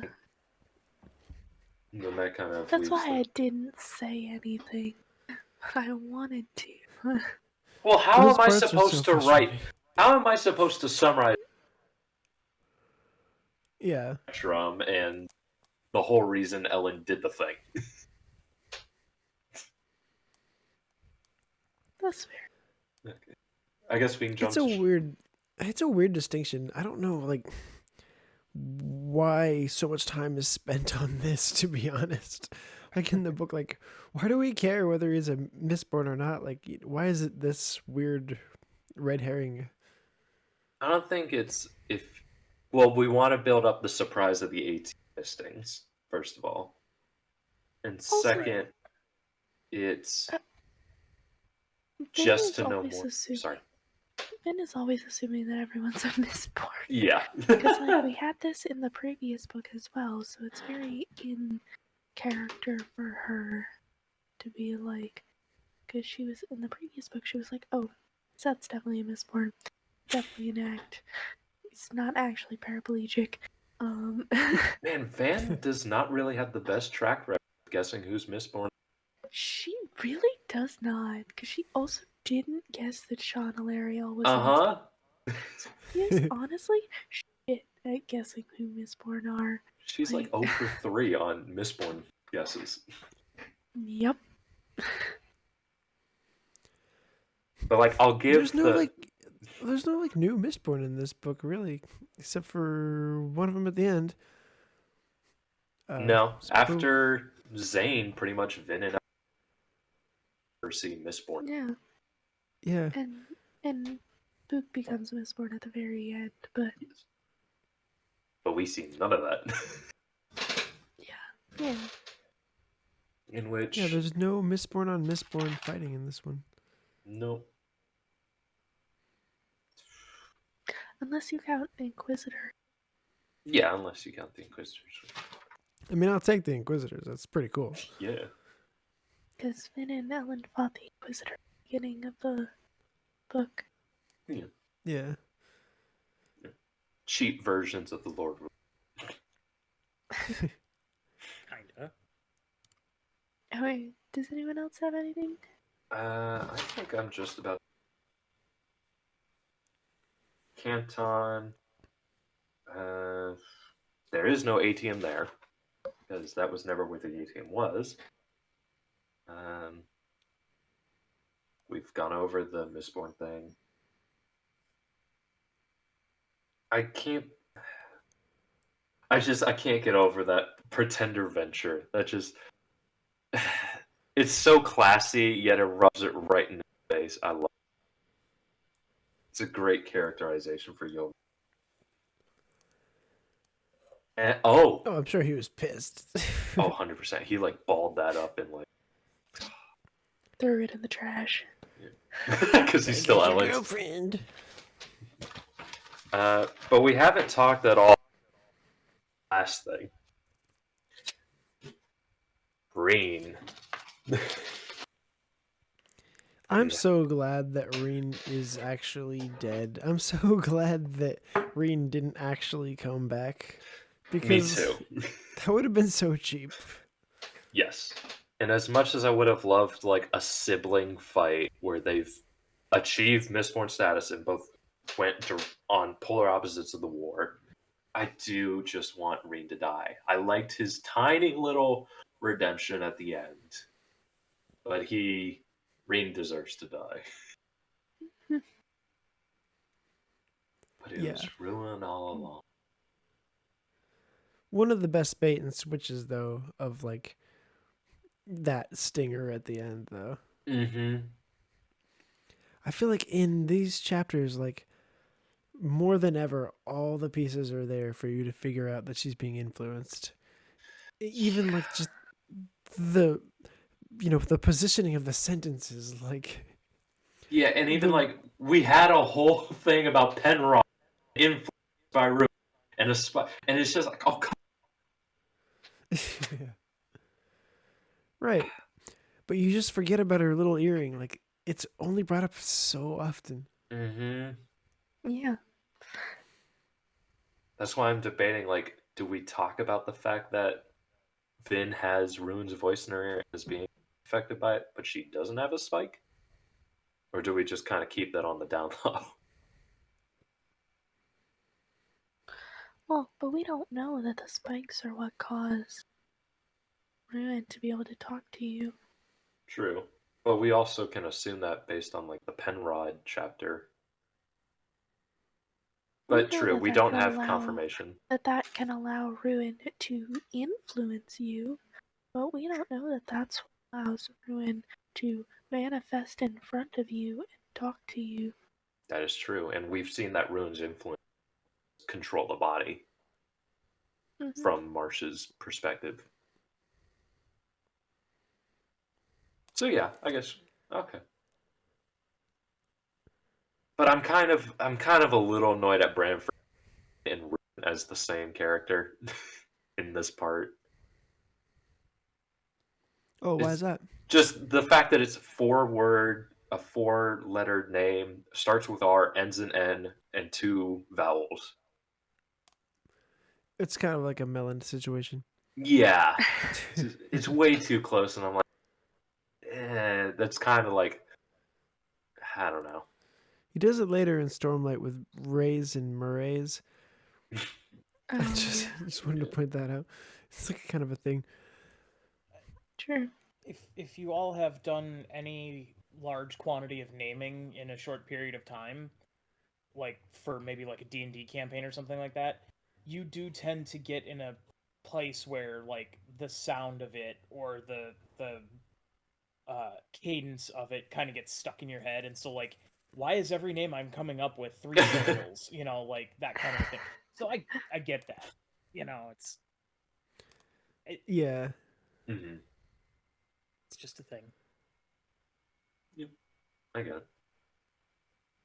But is there anything else we'd like to cover with this part? Yeah. In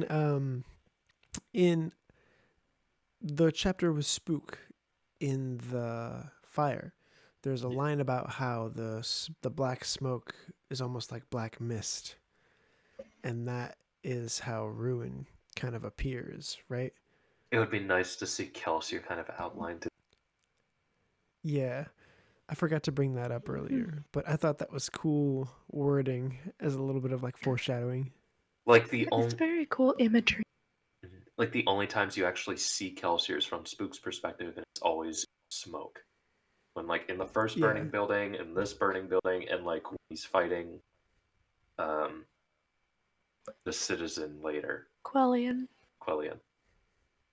Which That would also be I really think cool. there's a burning building involved there as well. Like you only ever see Kelsier in the smoke. That would be nice. I was wondering why Quellion changed to blue in these chapters too. Yeah, there was like a whole thing. Oh, I'm now the, and now he's just blue. No. It was all government officials were red, and now he is just blue. But I So could have it makes sworn. him stand out when nobody else was allowed. But I thought that in like a previous chapter, it was like everybody dark red, and he's like a brown or something. No. Yes. The whole populace is brown.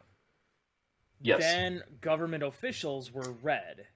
Yes, but I thought there was like a thing about government being all red, and but he was a different shade of red.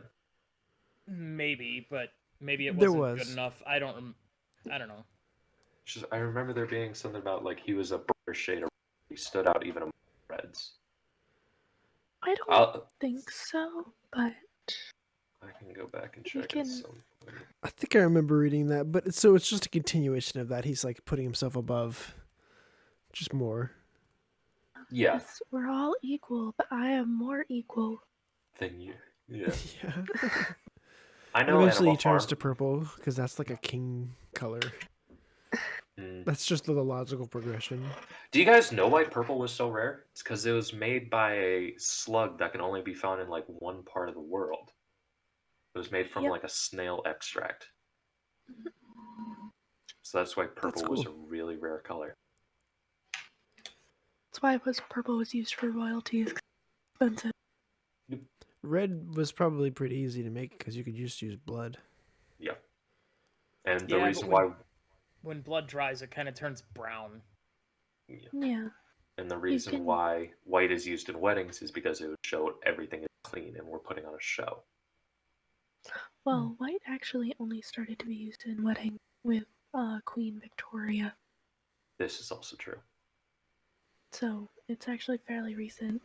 Previously, people would just wear a nice dress because they would have to reuse it. They weren't gonna just buy a single dress just for their wedding.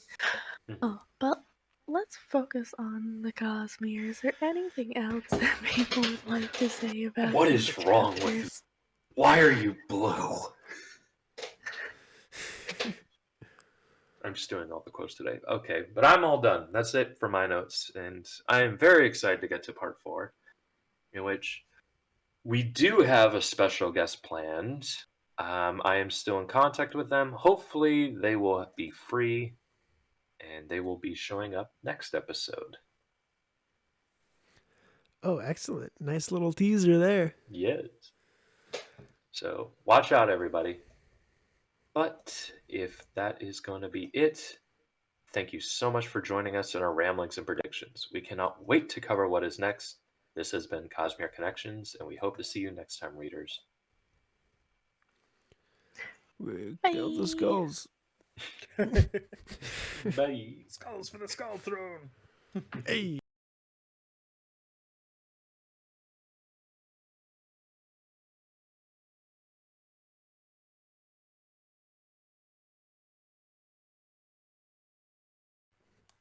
Yeah, I'm good to go. Whenever. Yeah, I got my book. I have my notes open and ready to go. I switched to chocolate milk instead of coffee so I can actually fall asleep after this. Like, no joke. I have been absolutely brutally having a hard time sleeping lately. It got to the point where I went out and bought melatonin yesterday. I love melatonin is great, but you get it's like the best way, and soon you just start. This is the best way I know to fall asleep, and I'll just use it every night. I mean, yeah, I don't know what it has been, but it has just been like the last week and a half-ish. And last night I slept the whole night through, but when I woke up, I was like, I am awake now, and there is no altering this fact. And it is an hour before my alarm is going to go off. What did you do? I got up and showered and made coffee. Nice. Made breakfast. I also built 1/5 of a model kit, so... That's like some of my favorite time on this planet is when technically you don't have to be awake, but you are, so you might as well do something that you couldn't really have time for. Yeah. That's a good way to look at it. And it was fair, too, because I went to bed an hour earlier than I normally would, so I still got 8 hours. It's just like, when I woke up, it was like that feeling of, well, that was that. I've been doing that My a lot thing- lately. So, oh, sorry, you can go ahead. I was just gonna say it only works in the morning. Like when you stay up too late, that's when your brain gets all added. But if you wake up too early, then it's a whole different thing. Right, if you enter See- that state late at night, you might never go to sleep. Right. I don't Well, think and that was... Go ahead. I would say I don't think I've ever like woken up too early. 'Cause I don't think that's ever happened in my entire life. It's Naturally? new for me, too. Like maybe 10 minutes before my alarm, but never like more than that. This time it was like a full hour, and I'm like, I'm just awake. That's just the I- way this is. Never wake up before my alarm unless I set my alarm for like 10 o'clock because I'm like I need to wake up before 10 o'clock. One of my favorite right. things is that on the weekend, my dad wakes up pretty much around the same time he does for work at like 4 a.m. And, you know, my mom likes to do stuff on the weekend. She likes to go places or, you know, whatever it is. But she sleeps in on the weekend. So during that time, it's like he's like a kid again, you know, it's like his Saturday morning, and every morning he like wakes up at 4 on Saturday and plays video games for like hours. And I just love that for him. That is hilarious, mostly because my dad does the opposite where he will just stay up really late playing video games. Because my mom goes to bed at like 7:30 because she wakes up at the crack of dawn. that's so she'll so go to funny. bed like super early, so he'll just be by himself. So he'll just be playing video games at night, and stay up until like midnight on accident sometimes. Just That'll happen playing with games. me, my brother, and my dad. Like, my mom will go to bed, and then we just like start watching The West Wing, and then by the time we know it's 2 o'clock in the morning. Right. When Elden Ring came out, I got no sleep. That game kind of ruined my life. Like, I mean, that's fair. It looks pretty amazing. like, I don't have a lot of time to game, so when one comes out, I kind of just like throw myself into it. It's like I have to just get this over with. Like, I want to play this game, but I don't realistically have time for it. So I'm gonna spend like all the free time I have doing it until it's just over with, and then I can just move on with my life. Right. You're Yeah. the Jedi survivor. I mean, have been we're- seeing all of these reels about Super Mario Wonder, and I'm like dying. Okay. We just started playing it. We just got it this week. And it is fun, but it's a lot easier than other Mario games. I'm fine with So are you easy like a Mario games. professional? Just interesting. No, I just enjoy the Mario games. But so it's just interesting because it's just like it feels distinctly easier than the previous Mario games. Well, they do literally give you 4 characters that don't run out of lives. I know, but even when you're playing with the regular characters, there's also a shop where you can just buy lives, and I was like, That's What? not right. what? Huh. It's not a real money shop, is it? No, it's like an in-currency Okay. shop. Like a Toad House kind of thing. Kind of. Not a pay to win. No, no. But you can just like buy lives there, and I was like, what is this? I was like, why? They accept 8 Bitcoin. Nice. I find those Mario games to be hard. That's why I asked, because I've always had a hard time with them. So you being like, this one's kind of easy. Like, dang. I don't think I've ever actually beaten a Mario game. Right? Really?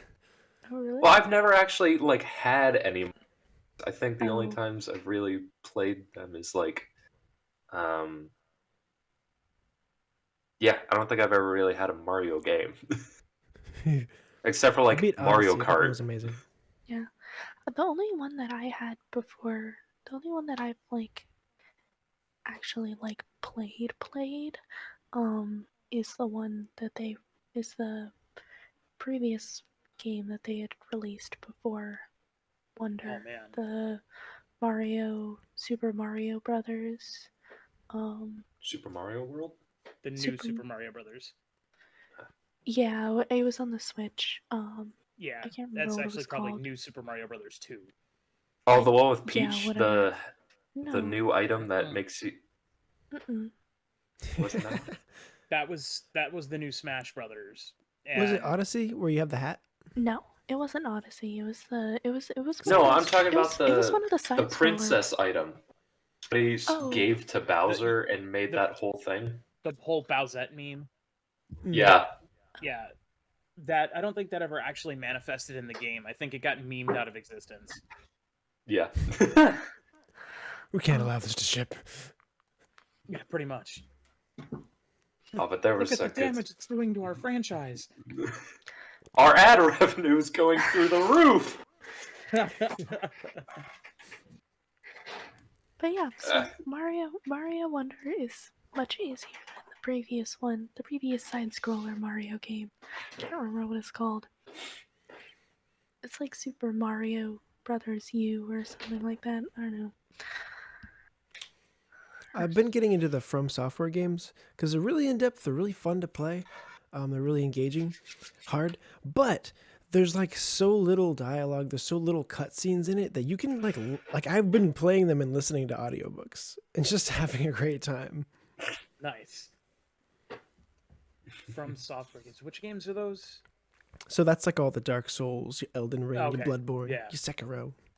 Skyrim. Sekiro looks really good too. I want to get that one. Oh, it's I so heard good. Baldur's Gate is good. Baldur's Yeah. Good things Gate about is that. good. People have been saying. Have you guys? Sorry, go ahead. I was just gonna say, people have been saying that it's the greatest video game ever created. All I keep seeing on TikTok is the red woman, the demon lady, and just The cleric. skipping over her. I have no idea. Anytime know a the hot game at woman all. comes out in a game, it takes over the internet. I don't understand why. I see what you did there. Oh, I remember Lady Dimitrescu in the Resident. Oh my Oh, god. jeez. I remember everyone being hot for Leon Kennedy when Resident Evil 4 remake came out. Oh yeah. Resident Evil, they got all of them. We go back to Bowsette. Circle back. This episode, chapter 41 through 43, refer to and hot video game characters. and the video game characters we love to love. Oh man, Kirby's Okay. so hot. Did you know that Vaporeon? God. Oh god, no. No, No, Pokemon is the No. danger zone. We don't know. we're not. Nope. So I think Kay knows what I'm the referencing. podcast. I think all of Okay, this I'll stuff put- that you're referencing. You Oh. guys realize this is going to be the episode that makes us break through, right? Oh, I sure hope so. Breakthrough. Oh, like this is Like, gonna be that our gets big us break. popular. Yeah. Maybe Whenever we it should- comes out. Pokemon. We love reading, but the numbers don't lie. I do. Whenever this comes out, that'll be our day. I do love Pokemon. When Scarlet and Violet came out, I straight up told Christian, I was like, "You're not gonna be able to talk to me, and I'm not gonna interact with you for a couple days as I am playing Pokemon." So, just fair warning. Pretty legit. Cynthia. I feel that in my core being. Uh-huh. Genuinely. Okay. Yep. Everybody ready? I tried to get